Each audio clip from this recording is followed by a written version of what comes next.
بالله من الشيطان الرجيم. بسم الله الرحمن الرحيم.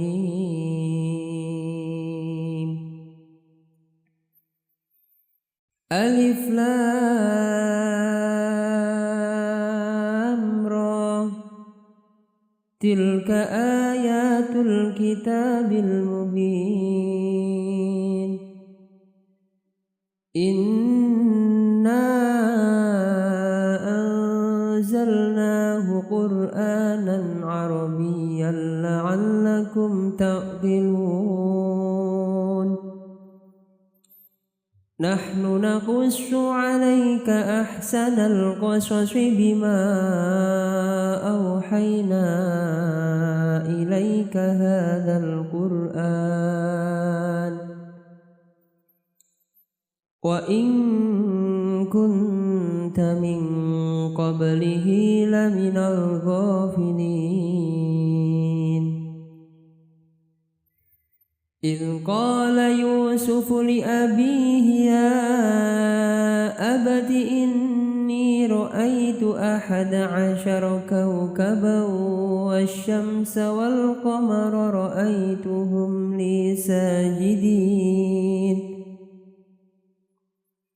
قال يا بني لا تقصص رؤياك على إخوتك فيكيدوا لك كيدا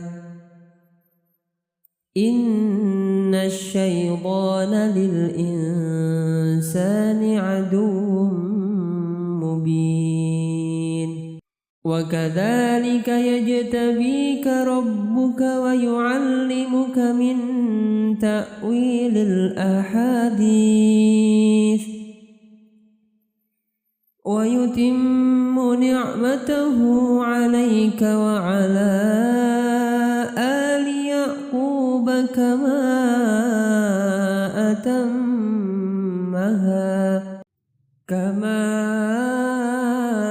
أتمها على أبويك من قبل إبراهيم وإسحاق إن ربك عليم حكيم. لقد كان في يوسف وإخوته آيات للسائلين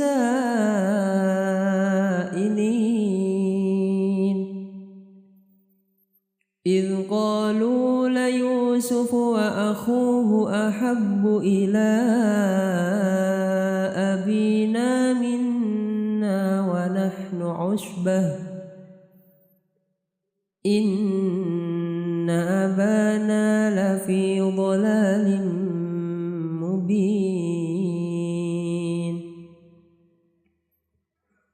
اقتلوا يوسف أو اطرحوه أرضا يخل لكم وجه أبيكم وتكونوا من بعده قوما صالحين. قال قائل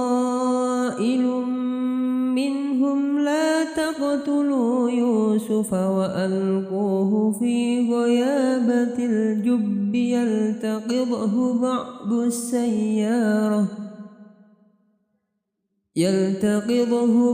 السيارة إن كنتم فاعلين. قالوا يا أبانا ما لك لا تأمنا على يوسف وإنا له لناصحون. أرسله معنا غدا يرتع ويلعب وإنا له لحافظون. قال إني ليحزنني أن تذهبوا به وأخاف أن يأكله الذئب وأنتم عنه غافلون. قالوا لئن فأكله الذئب ونحن عصبة إنا إذا لخاسرون فلما ذهبوا به وأجمعوا أن يجعلوه في غيابة الجب وأوحينا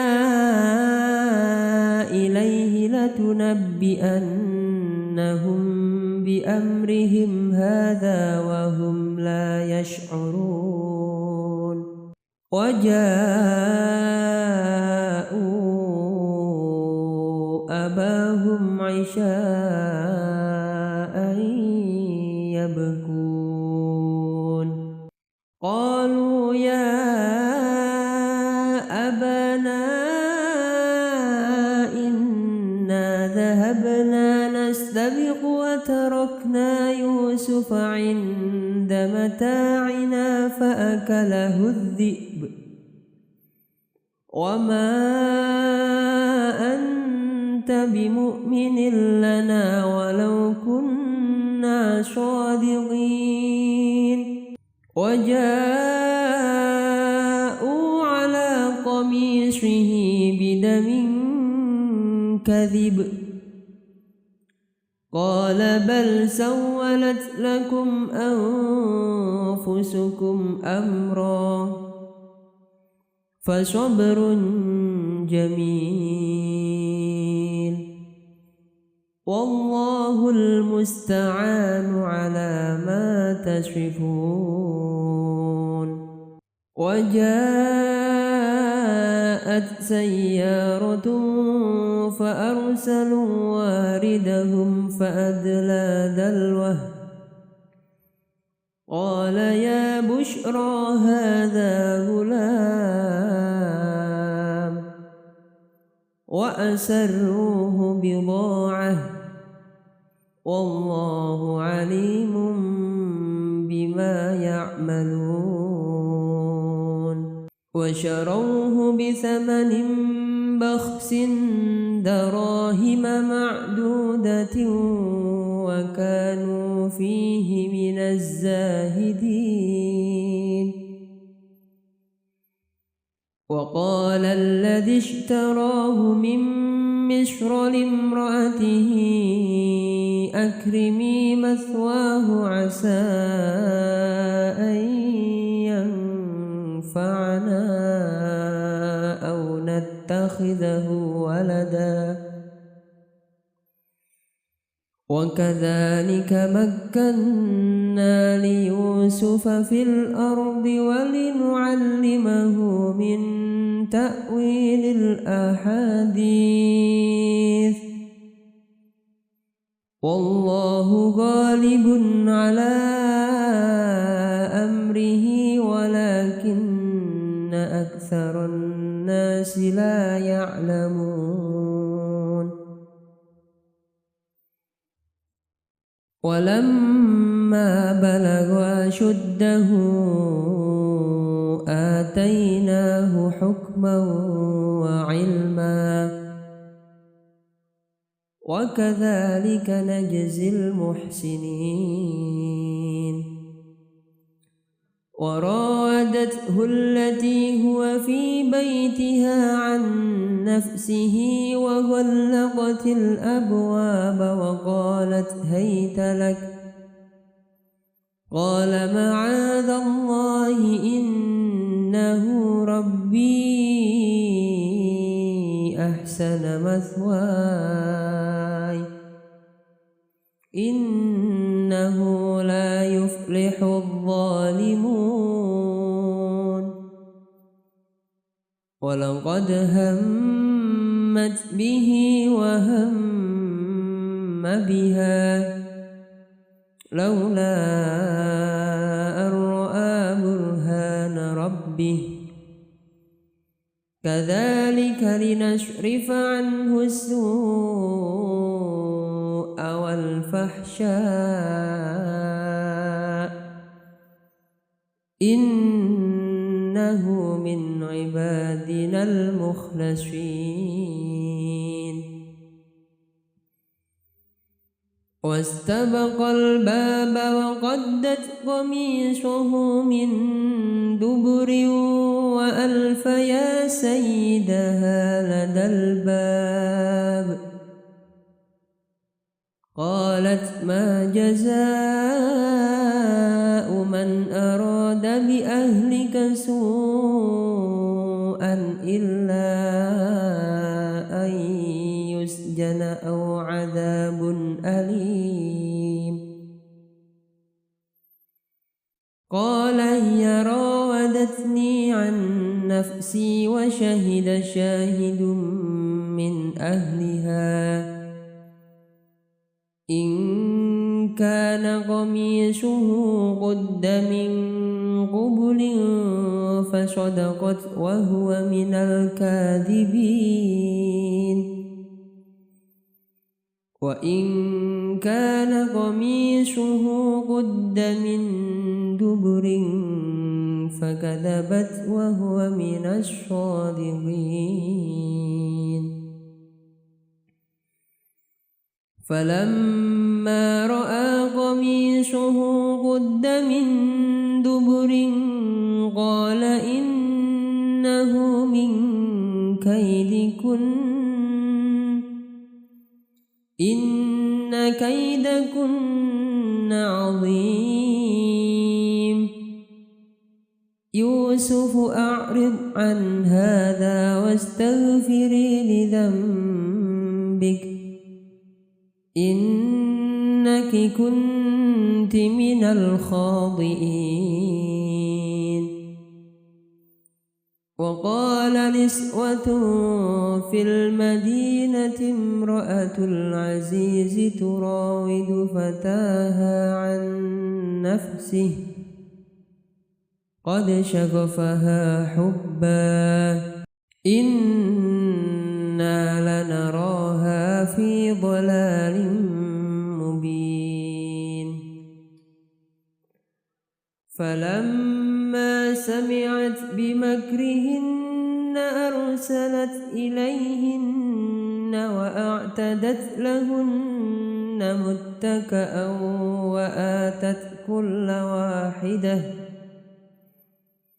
وآتت كل واحدة منهن سكينا وقالت اخرج عليهن. فلما رأينه أكبرنه وقطعن أيديهن وقلن حاشا لله ما هذا بشرا إن هذا إلا ملك كريم. قالت فذلكن الذي لمتنني فيه ولقد راودته عن نفسه فاستعصم ولئن لم يفعل ما آمره ليسجنن وليكون من الصاغرين. قال رب السجن أحب إلي مما يدعونني إليه وإلا تصرف عني كيدهن أصب إليهن وأكن من الجاهلين. فاستجاب له ربه فصرف عنه كيدهن إنه هو السميع العليم. ثم بدا لهم من بعد ما رأوا الآيات ليسجننه حتى حين. ودخل معه السجن فتيان قال أحدهما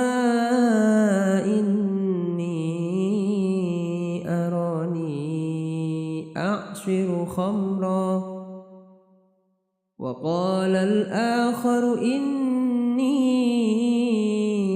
أراني أحمل فوق رأسي خبزا تأكل الطير منه نبئنا بتأويله إنا نراك من المحسنين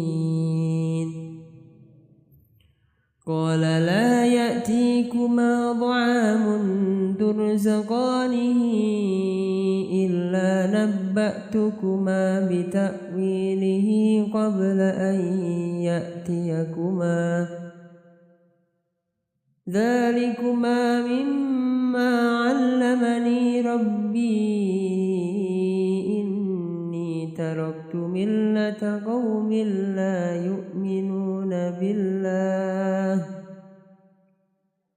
لا يؤمنون بالله وهم بالآخرة هم كافرون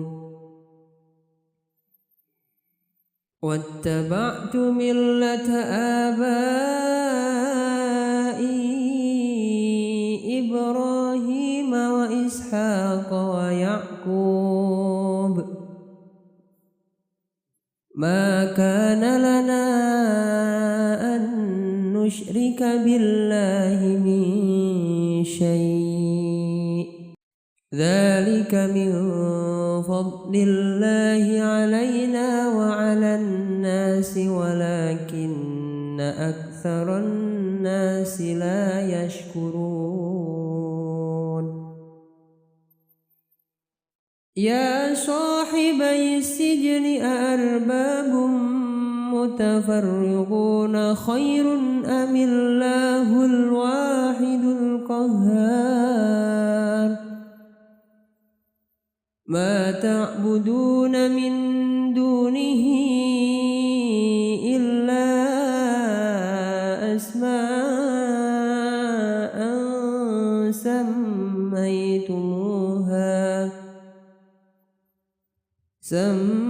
سميتموها أنتم وآباؤكم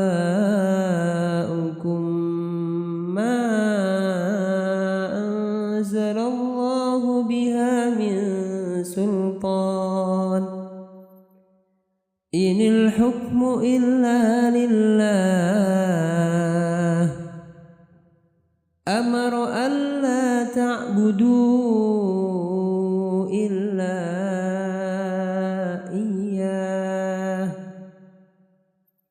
ذلك الدين القيم ولكن أكثر الناس لا يعلمون يا صاحبي السجن أما أحدكما فيسقي ربه خمرا وأما الآخر فيسلب فتأكل الطير من رأسه قضي الأمر الذي فيه تستفتيان وقال للذي ظن أنه ناج منهما اذكرني عند ربك فأنساه الشيطان ذكر ربه فلبث في السجن بضع سنين وقال الملك إني أرى 7 بقرات سمان يأكلهن 7 عجاف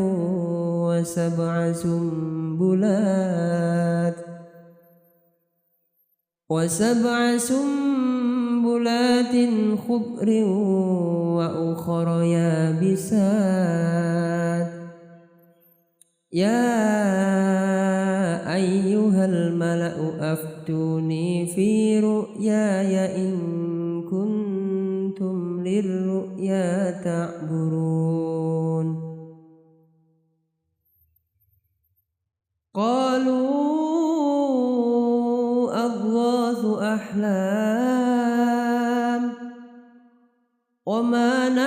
بتأويل الأحلام بعالمين. وقال الذي نجا منهما وادكر بعد أمة أنا أنبئكم بتأويله فأرسلون. يوسف أيها الصديق أفتنا في 7 بقرات سمان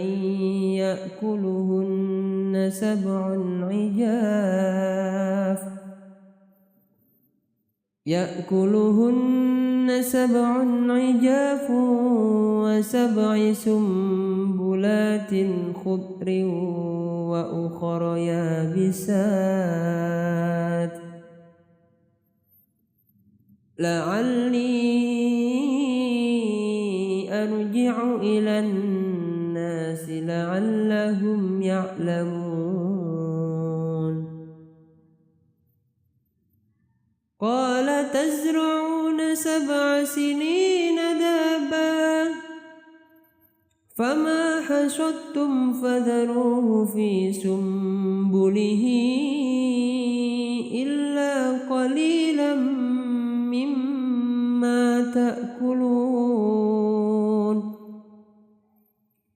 ثم يأتي من بعد ذلك 7 شداد يأكلن ما قدمتم لهن إلا قليلا مما تحصنون. ثم يأتي من بعد ذلك عام فيه يغاث الناس وفيه يعصرون. وقال الملك ائتوني به فلما جاءه الرسول قال ارجع إلى ربك فاسأله ما بال النسوة اللاتي قطعن أيديهن إن ربي بكيدهن عليم. قال ما خطبكن إذ راوتن يوسف عن نفسه قلنا حاش لله ما علمنا عليه من سوء.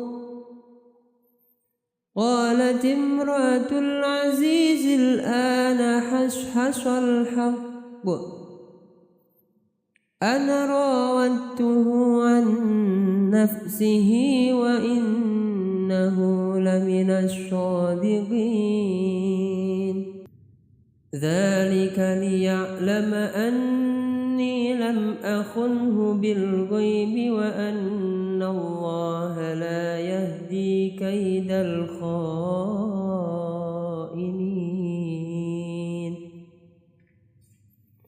وما أبرئ نفسي إن النفس لأمارة بالسوء إلا ما رحم ربي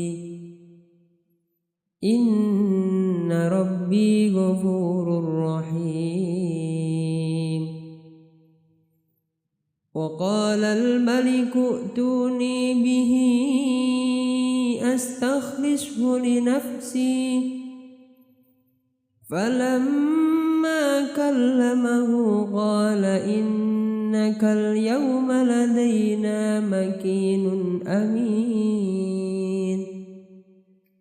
قال اجعلني على خزائن الأرض إني حفيظ عليم. وكذلك مكنا ليوسف في الأرض يتبوأ منها حيث يشاء نصيب برحمتنا من نشاء ولا نضيع أجر المحسنين ولأجر الآخرة خير للذين آمنوا وكانوا يتقون وجاء إخوة يوسف فدخلوا عليه فعرفهم وهم له منكرون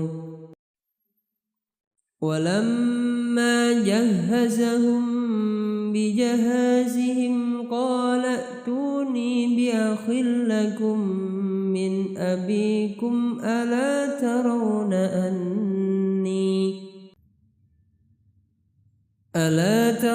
أني أوفي الكيل وأنا خير المنزلين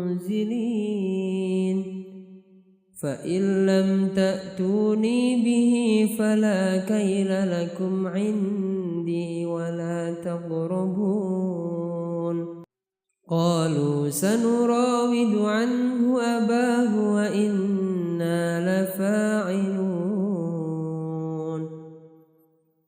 وقال لفتيانه اجعلوا بضاعتهم في رحالهم لعلهم يعرفونها إذا انقلبوا إلى أهلهم لعلهم يرجعون فأرسل معنا أخانا نكتل وإنا له لحافظون قال هل آمنكم عليه إلا كما أمنتكم على أخيه من قبل فالله خير حافظا وهو أرحم الراحمين ولما فتحوا متاعهم وجدوا بضاعتهم ردت إليهم قالوا يا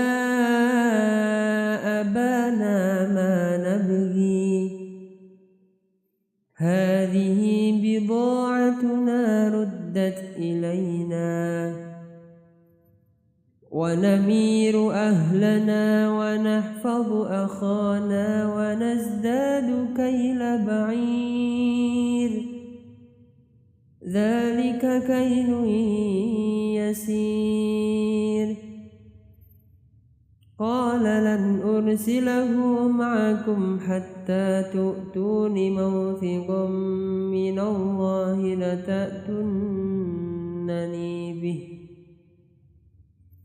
لتأتونني به إلا أن يحاط بكم فلما آتوه موثقهم قال الله على ما نقول وكيل وقال يا بني لا تدخلوا من باب واحد وادخلوا من أبواب متفرقة وما أغني عنكم من الله من شيء إن الحكم إلا لله عليه توكلت وعليه فليتوكل المتوكلون ولما دخلوا من حيث أمرهم أبوهم ما كان يغني عنهم من الله من شيء إلا حاجة في نفس يعقوب قضاها وإنه لذو علم لما علمناه ولكن أكثر الناس لا يعلمون ولما دخلوا على يوسف آوى إليه أخاه قال إني أنا أخوك فلا تبتئس بما كانوا يعملون فلما جهزهم بجهازهم جعل السقاية في رحل أخيه ثم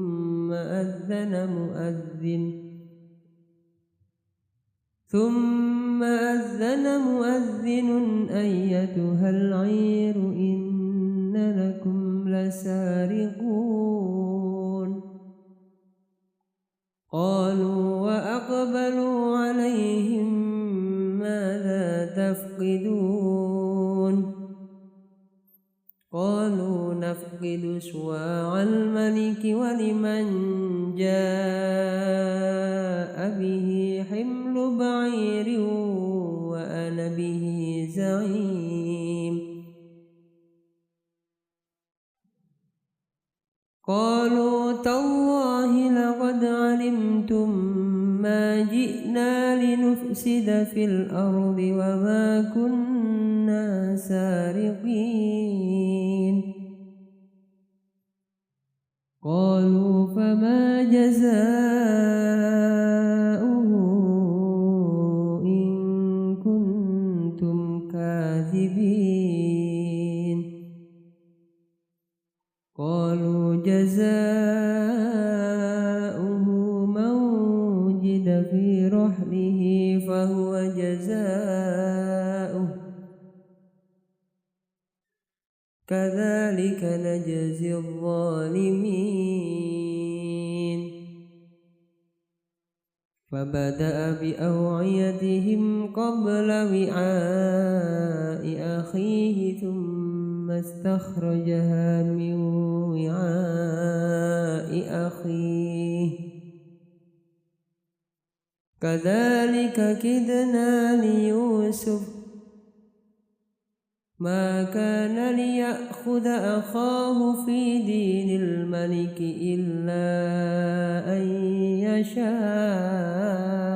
الله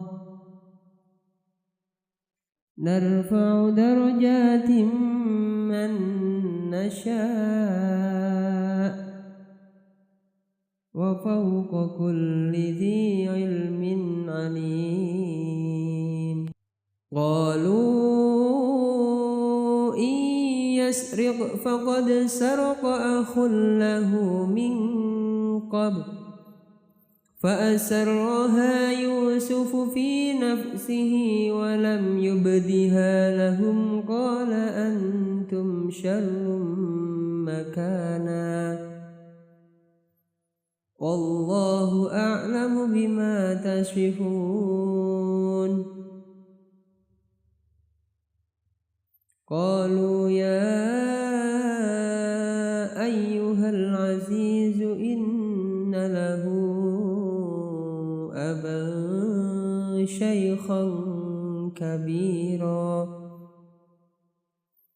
فخذ أحدنا مكانه إنا نراك من المحسنين قال معاذ الله أن نأخذ إلا من وجدنا متاعنا عنده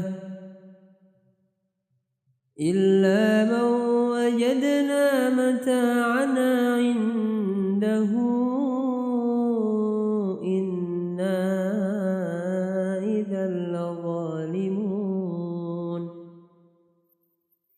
فلما استيئسوا منه خلصوا نجيا قال كبيرهم ألم تعلموا أن أباكم قد أخذ عليكم موثقا من الله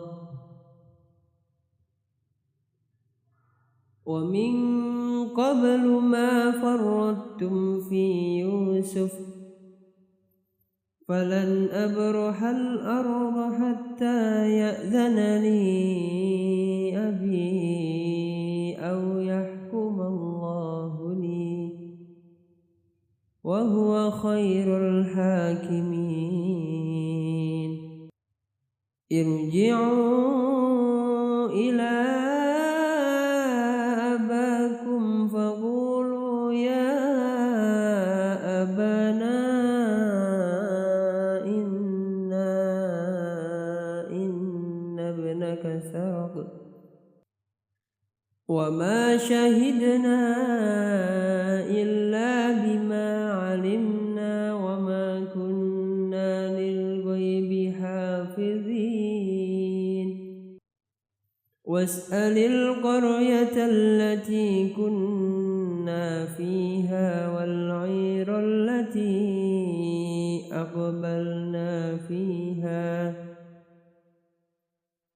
وإنا لصادقون. قال بل سولت لكم أنفسكم أمرا فصبر جميل عسى الله أن يأتيني بهم جميعا إنه هو العليم الحكيم. وتولى عنهم وقال يا أسفا على يوسف وابيضت عيناه من الحزن فهو كظيم. قالوا تالله تفتأ تذكر يوسف حتى تكون حرضا أو تكون من الهالكين. قال إنما أشكو بثي وحزني إلى الله وأعلم من الله ما لا تعلمون. يا بني اذهبوا فتحسسوا من يوسف وأخيه ولا تيأسوا من روح الله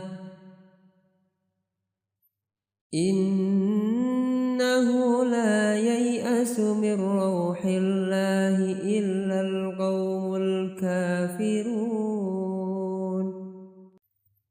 فلما دخلوا عليه قالوا يا أيها العزيز مسنا وأهلنا الضر وجئنا ببضاعة مزجاة فأوف لنا الكيل وتصدق علينا إن الله يجزي المتصدقين. قال هل علمتم ما فعلتم بيوسف وأخيه إذ أنتم جاهلون. قالوا أئنك لأنت يوسف قال أنا يوسف وهذا أخي قد من الله علينا إنه من يتق ويصبر فإن الله لا يضيع أجر المحسنين. قالوا تالله لقد آثرك الله علينا وإن كنا لخاطئين. قال لا تثريب عليكم اليوم يغفر الله لكم وهو أرحم الراحمين. اذهبوا بقميصي هذا فألقوه على وجه أبي يأت بصيرا وأتوني بأهلكم أجمعين. ولما فصلت العير قال أبوهم إني لأجد ريح يوسف لولا أن تفندون. قالوا تالله إنك لفي ضلالك القديم. فلما أن جاء البشير ألقاه على وجهه فارتد بصيرا قال ألم أقل لكم إني أعلم من الله ما لا تعلمون. قالوا يا أبانا استغفر لنا ذنوبنا إنا كنا خاطئين. قال سوف أستغفر لكم ربي إنه هو الغفور الرحيم. فلما دخلوا على يوسف آوى إليه أبويه وقال ادخلوا مصر إن شاء الله آمنين. ورفع أبويه على العرش وخروا له سجدا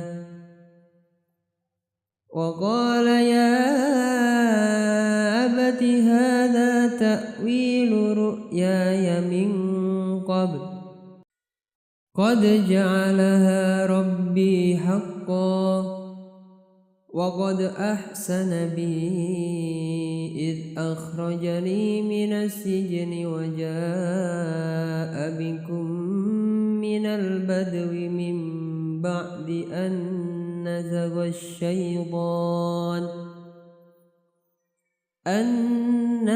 الشيطان بيني وبين إخوتي إن ربي لطيف لما يشاء إنه هو العليم الحكيم.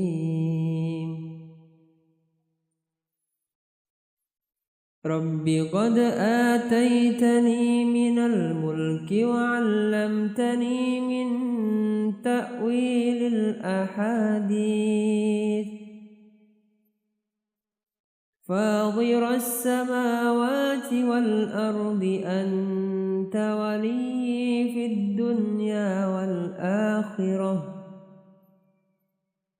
توفني مسلما وألحقني بالصالحين.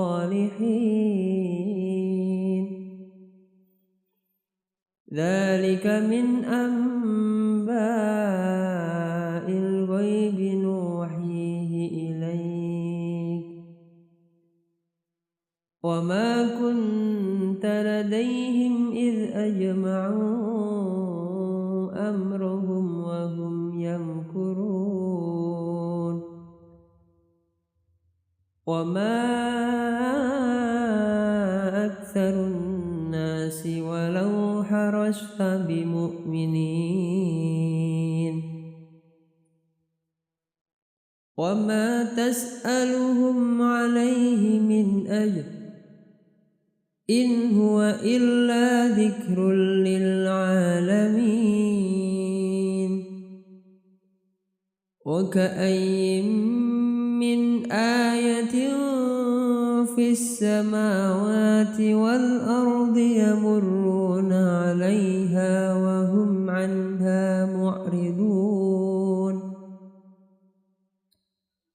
وما يؤمن أكثرهم بالله إلا وهم مشركون أفأمنوا أن تأتيهم غاشية من عذاب الله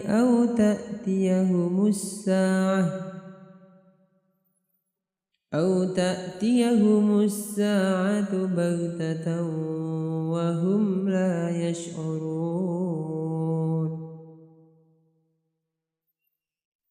قل هذه سبيلي أدعو إلى الله على بصيرة أنا ومن اتبعني وسبحان الله وما أنا من المشركين وما أرسلنا من قبلك إلا رجالا نوحي إليهم من أهل القرى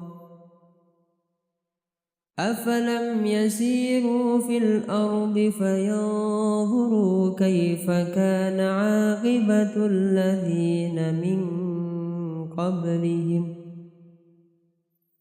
ولدار الآخرة خير للذين اتقوا أفلا تعقلون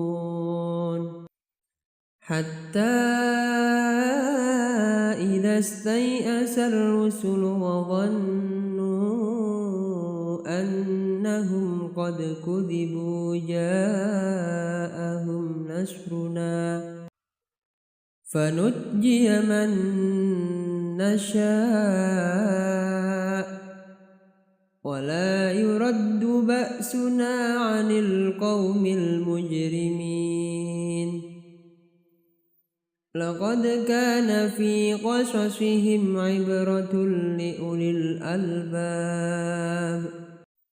ما كان حديثا يفترى ولكن تصديق الذي بين يديه وتفصيل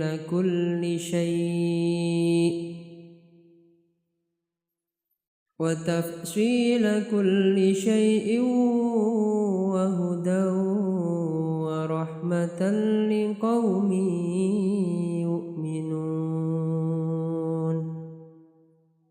صدق الله العظيم.